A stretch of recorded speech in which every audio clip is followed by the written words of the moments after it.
It may sound counterintuitive, but COVID-19 could be the moment when the world has a second chance to get things right.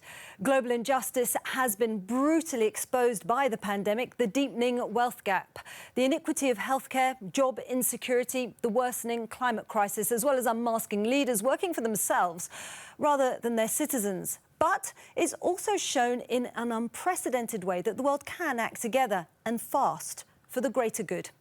Now, Professor Klaus Schwab, founder and executive chairman of the World Economic Forum, believes a global reset is possible, and he's published a book about just that. And he joins me now. Hello there to you. Many thanks for joining us on the Global Conversation.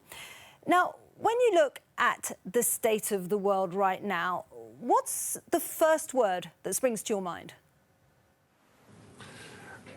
The word reset, I think, is appropriate because we are now still fighting the virus, but we can be rather optimistic after what we have seen with the announcement of vaccines. Now we have to think how to structure, how to design the post-corona era. And here, of course, the word reset comes to my mind because one thing is clear. We cannot come back to the old normal.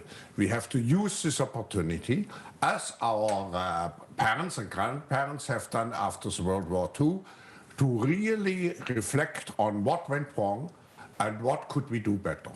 What is your priority when you would, if you could, initiate this reset? I think there's three dimensions, three priorities. The first one is to make the world more resilient because we definitively will have to face other surprises, black swans, as they are called, maybe different kinds of viruses. Second, we have to make the world more inclusive, fair, because we have seen that we have reached unsustainable degrees of levels of people who felt excluded. And finally, we have to make the world much greener. We finally have to put all our energy behind the decarbonization in order to avoid a major catastrophe in the future, of which we have, by the way, the first signs today. Sadly, we do. Well, Professor, we're going to just touch on some of those issues you've raised. But first, I'd like to talk about the COVAX mechanism, because in some respects, when we look at this dark pool that COVID-19 has shed across the world, the COVAX mechanism is a bright spot because it's shown how wealthier nations can look after those who are facing more challenges. So how far does the experience of COVAX, which provides this immunization to poorer nations, inform your vision of a more inclusive society? It's a bright spot because it reconfirms the effectiveness which can be achieved by having the right partners to work together. It's a systemic approach. We cannot solve our problems in the world by choosing simple approaches. And COVAX integrates the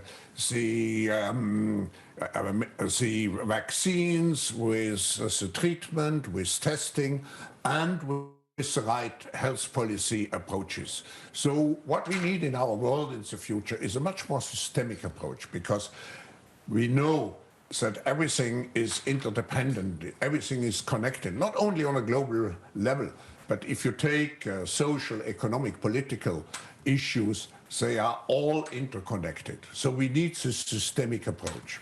Well, Professor, then if we need this systemic approach, we've got a bit of a problem then when it comes to COVAX, for example. While the EU was quickly to back this, we have players like the US, Russia. They're not on board. We may see the US also joining in the future. I think COVAX is also a very important step in order to make sure that the gap between, let's say, the developed countries and the emerging countries, the least developed countries, is not widening. We have seen that the blow of the virus to those countries is a particular let's say, serious and damaging one. And here with COVAX, we ensure that those people also can enjoy, and also, of course, on a European basis, with the much better cooperation compared to what we have seen in the past, we ensure that we do not increase unfairness in the distribution of all the remedies which we need in order to fight this virus. And obviously you are a champion of multilateralism, a multi-stakeholder society. With the departure of Donald Trump, as we were just talking about, do you see this now injecting new momentum into a multilateral system, a global multilateral system? And would we return to the traditional multilateralism, do you think? Or is the world on a new path? I think also here we need a reset. We cannot go back to the system of multilateralism which we have established after World War II. What we need is a reform of the international system. Just think of the WTO. We have to integrate the new dimensions of global trade, like everything which has to do with e-commerce and so on. So definitively, multilateralism will get a boost by the election of President Biden. And I'm very hopeful that we can now create the necessary systems which we need for the 21st century. Good to talk to you, Professor Schwab. Many thanks for joining us on the Global Conversation. Thank you very much.